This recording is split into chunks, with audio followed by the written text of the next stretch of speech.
particular, ele fala do sacerdócio de todos os crentes. Então ele diz que não há uma separação de classes, a classe do clero e a classe dos leigos.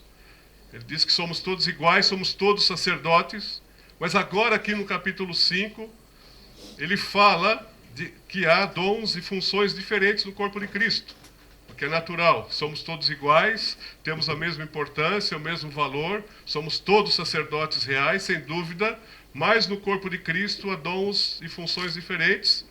E ele então fala aqui como é que esses dons, particularmente o dom de liderança, o dom pastoral, deve operar, e fala do relacionamento entre os líderes cristãos e o rebanho, certo?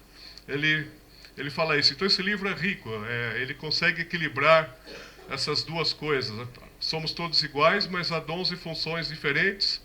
E como é que é essa ética dos relacionamentos? É isso que ele fala nos versículos iniciais desse texto do capítulo 5 que nós lemos.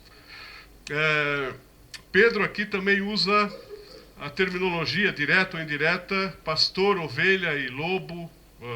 Ele usa aqui a palavra leão. E para quem esteve na escola dominical, quando nós estudamos este texto, a palavra diabo aqui pode ter duas conotações. Pedro poderia ter em mente o diabo propriamente dito, o ser espiritual maligno, mas ele poderia ter em mente também o Império Romano, que perseguia os cristãos, e esse era o contexto da carta. E aqui, então, se olharmos para essa terminologia, pastor, ovelha, rebanho, o diabo aqui, então, ganha força no sentido de ser mesmo um ser espiritual maligno. Mas reforço o que já foi dito na escola bíblica dominical, há duas correntes. Alguns dizem que era o diabo, esse ser espiritual maligno. Outros dizem que ele se referia ao Império Romano, que estava a perseguir os cristãos. E pode ser até os dois. O diabo usar o Império Romano para perseguir os cristãos. Enfim, só para lembrar aqueles que estiveram na escola bíblica dominical deste assunto. Mas Pedro está a usar esta mesma terminologia que a Bíblia já usa de pastor, ovelha, uma imagem interessante que explica e ajuda a entender o relacionamento, no caso, entre liderança e liderados. Bom, há muitos conselhos nesse texto para os líderes da igreja, em particular, nos primeiros versículos.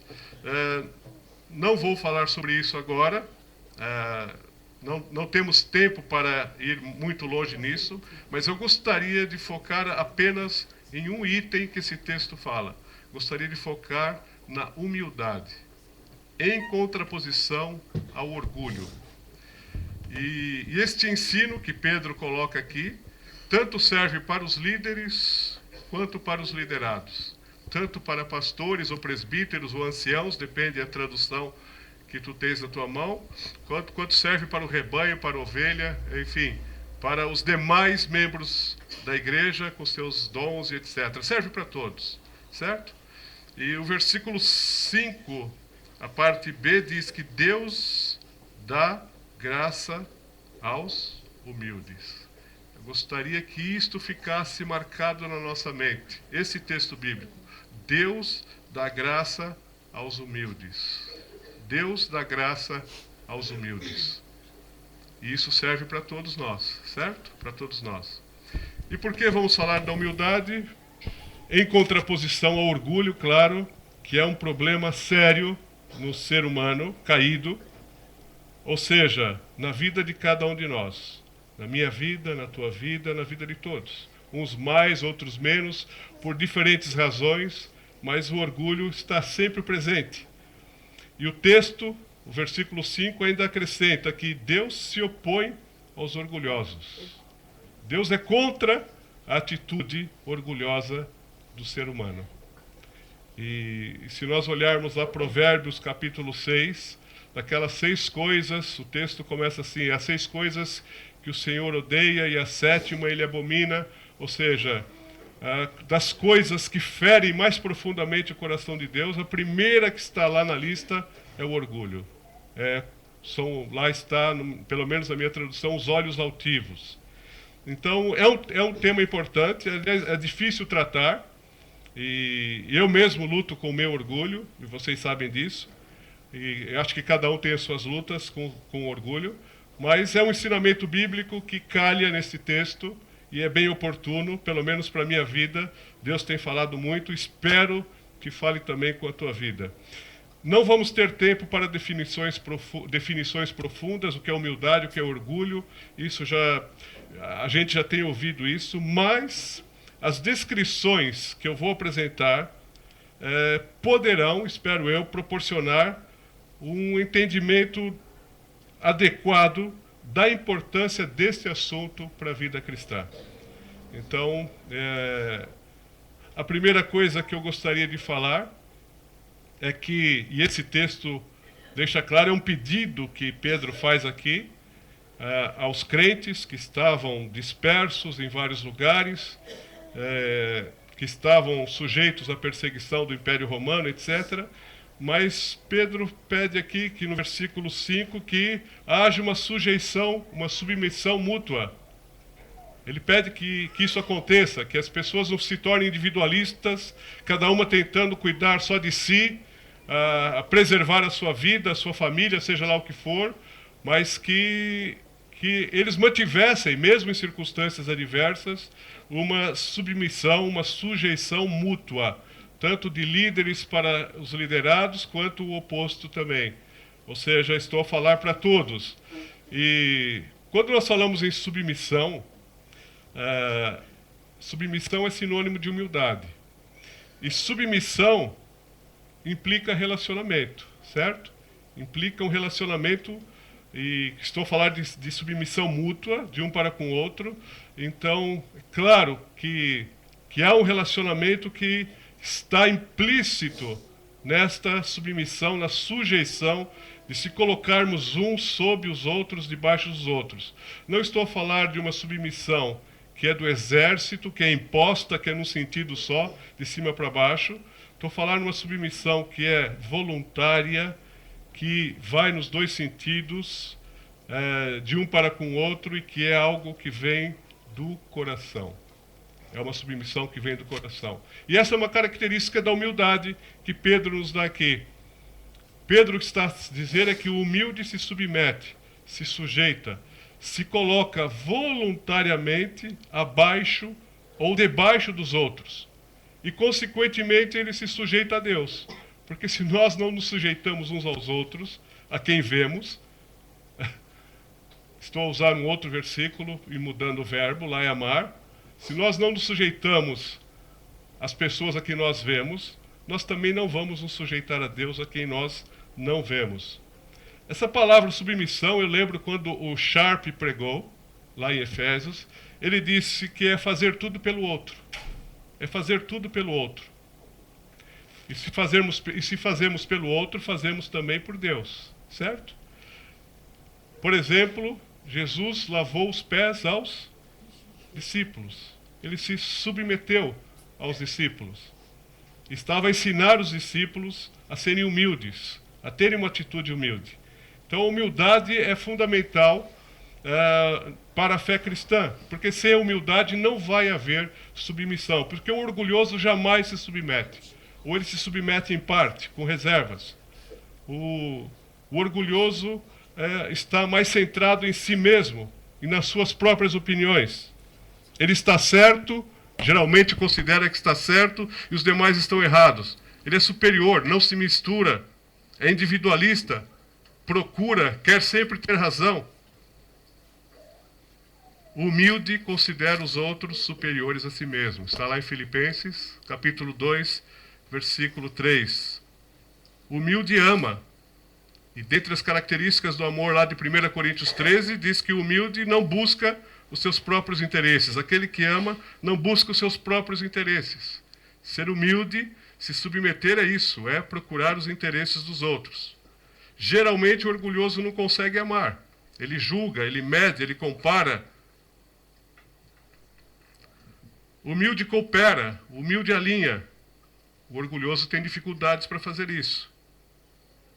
O orgulhoso tem dificuldades para se arrepender, para reconhecer os seus erros e pecados. e perde o favor de Deus, claro. E muitas vezes não sabe perdoar.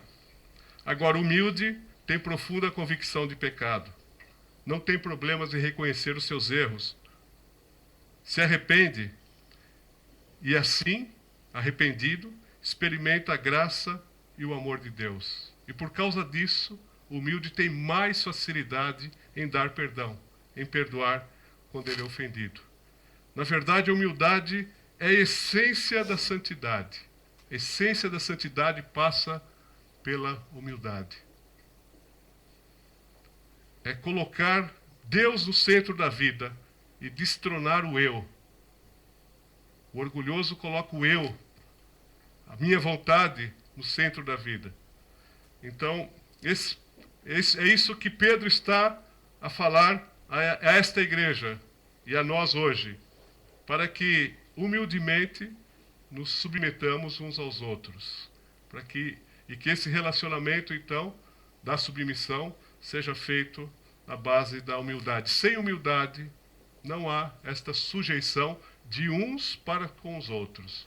Aqui não é questão de hierarquia, não existe nada disso. É uma submissão mútua, seja na igreja, seja em casa, seja lá onde for. É fazer o melhor um para o outro. Fazer tudo pelo outro.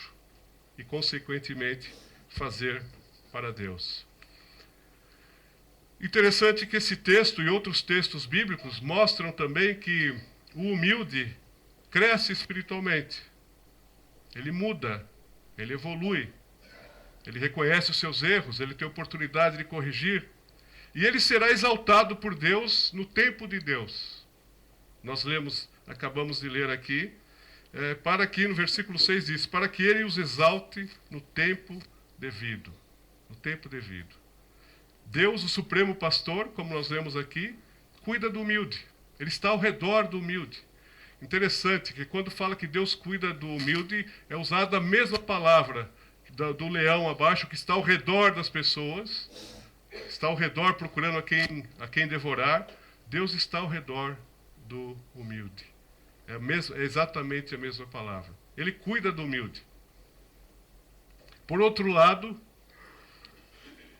quando nós temos uma atitude de orgulho, nós não crescemos, nós não mudamos, não estamos abertos à mudança, porque não achamos erro, não achamos que estamos errados, temos dificuldade em reconhecer os próprios erros, parece que muitas vezes estagnamos na fé, a fé esfria, até decresce, o coração começa a ficar mais endurecido, e é isso que o orgulho produz. E o orgulho, como nós sabemos, como o texto bíblico diz, ele precede a ruína ou a queda.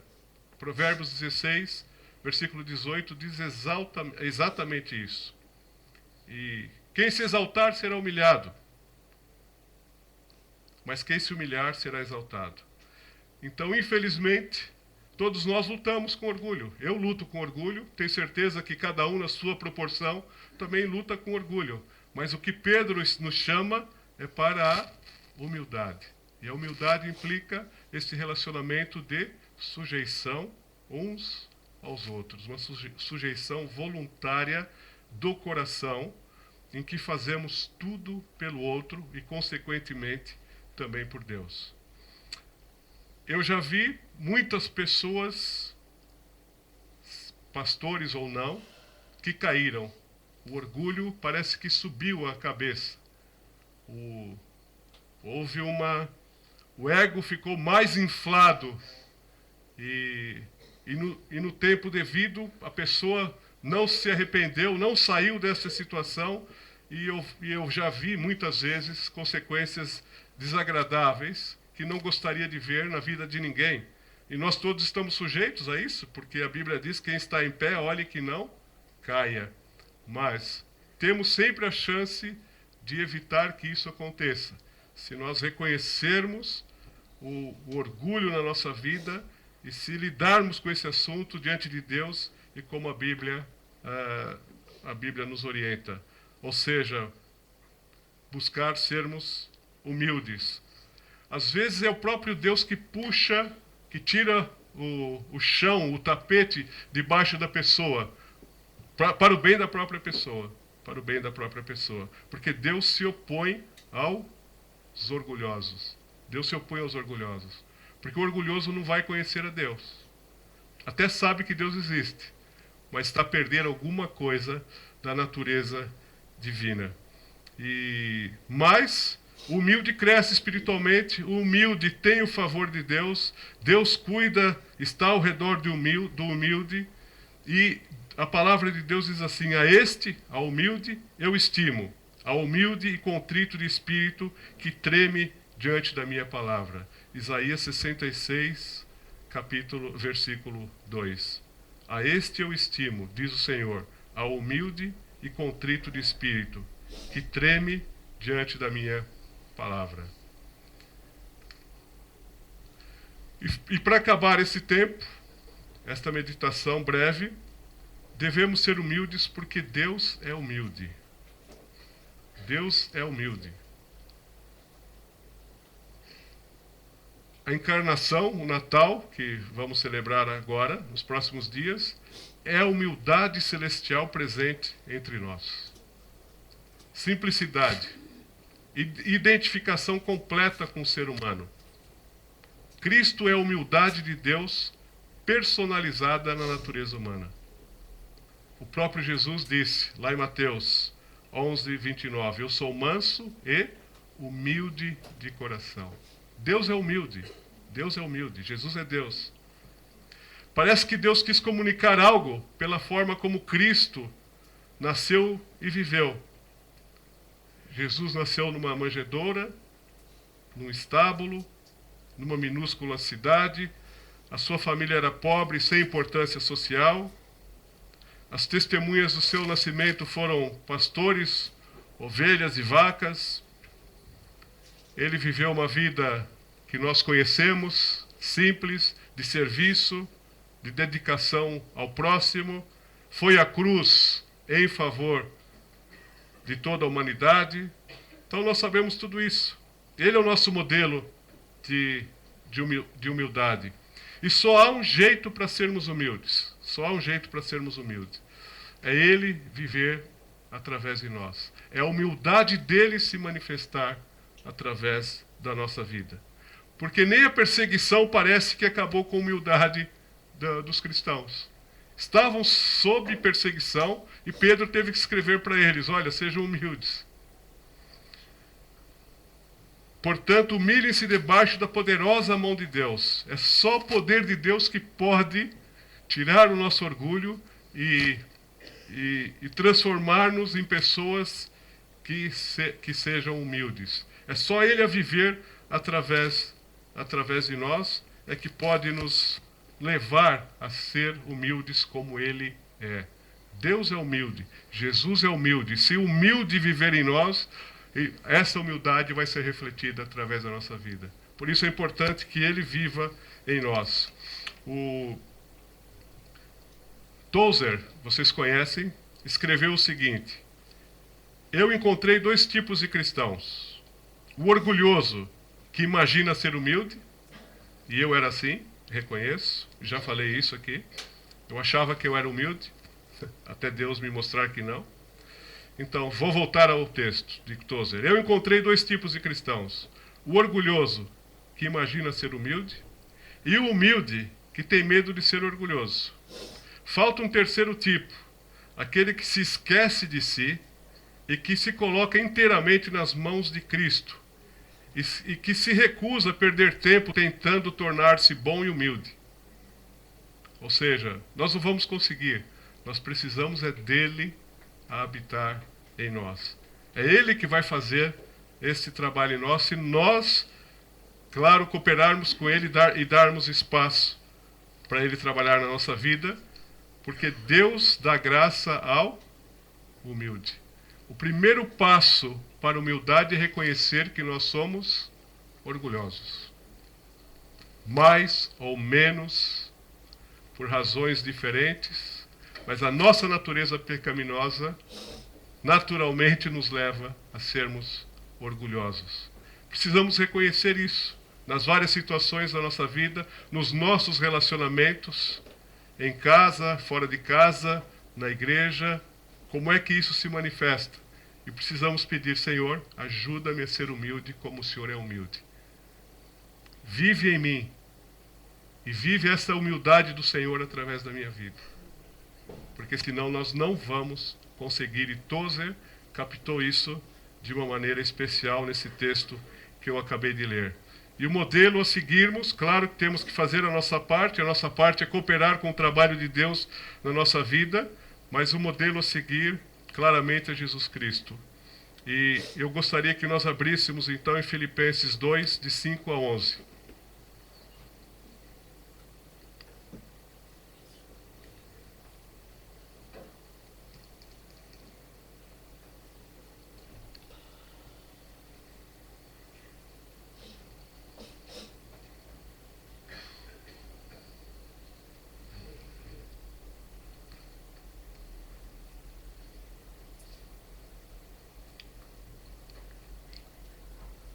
E o meu texto diz assim: seja a atitude de vocês a mesma de Cristo Jesus, que, embora sendo Deus, não considerou que o ser igual a Deus era algo a que devia apegar-se, mas esvaziou-se a si mesmo, vindo a ser servo, tornando-se semelhante aos homens.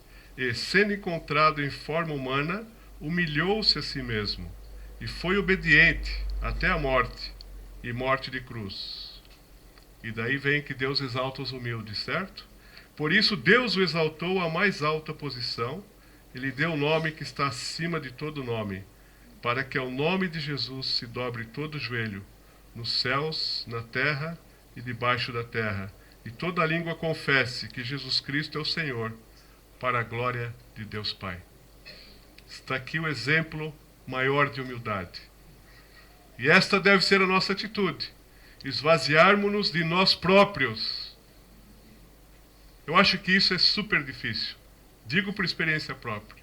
Esvaziar-me de mim mesmo. Deixar as minhas opiniões de lado. E considerar os outros superiores a mim mesmo. Isso deve ser difícil para qualquer um, mas estou falando na primeira pessoa agora. Mas essa é a atitude de Jesus. Essa é a atitude de Jesus. Sendo Deus, esvaziou-se. E quando nós nos esvaziamos de nós próprios, as coisas ficam mais fáceis. Os relacionamentos ficam mais fáceis. Servir ao outro fica mais fácil.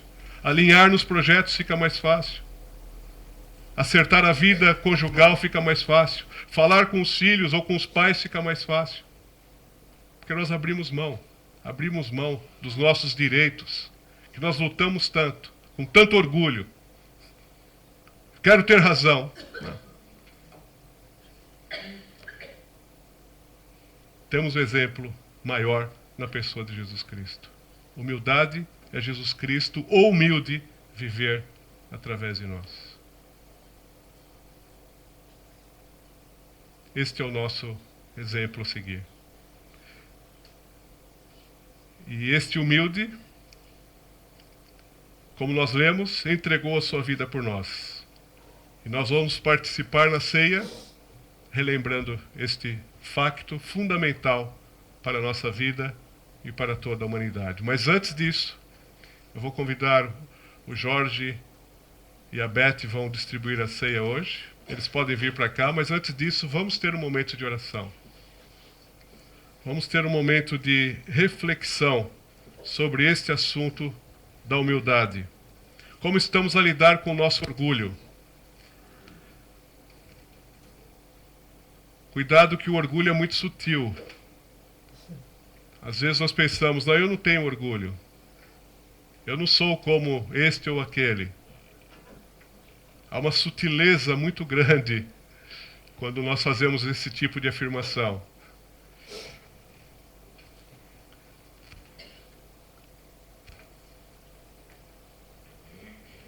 Vamos ter em conta o que nós lemos, que Deus dá graça ao humilde.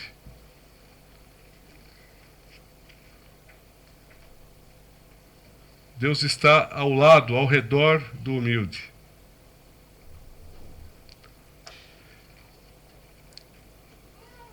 E se a nossa atitude não é esta de fazer tudo pelo outro, em casa, fora de casa, na igreja, talvez temos que rever algumas coisas.